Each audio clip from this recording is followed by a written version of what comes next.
Buonasera, amici miei. Avvicinatevi, vi prego. Sto per raccontarvi la più affascinante avventura della mia vita. Ecco qua il mio diario. Emozione, dolore, odio, amore, tutto ho confidato a queste pagine. Ma scusatemi, non mi sono ancora presentato. Il mio nome è Hart, Simon Hart. Ho avuto il privilegio di vivere in un'epoca in cui l'umanità credeva ancora nel progresso. Noi della nostra generazione abbiamo avuto fede nella scienza, ne abbiamo avuto la testa e il cuore pieni. Ma anche se ci siamo cullati in meravigliose illusioni, oggi non c'è in noi neppure l'ombra del rimpianto. Perché il mondo della nostra giovinezza, professor Rock, il mio illustre e venerato maestro.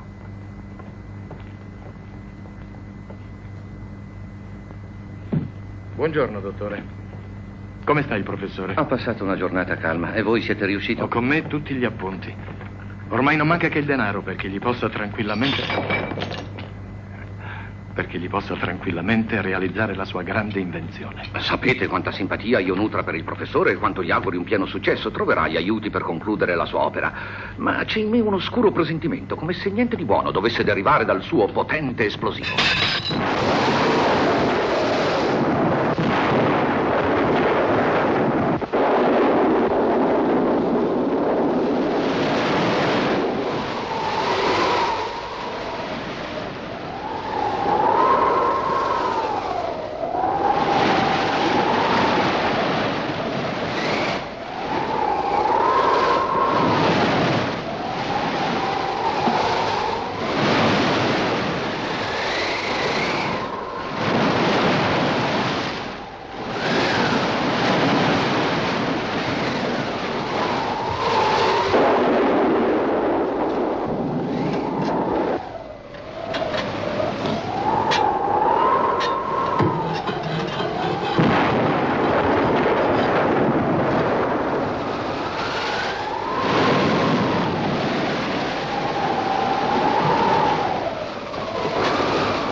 Io sono uno scienziato, signore. Mi interessa solo il mio lavoro e non il mezzo pratico per realizzarlo.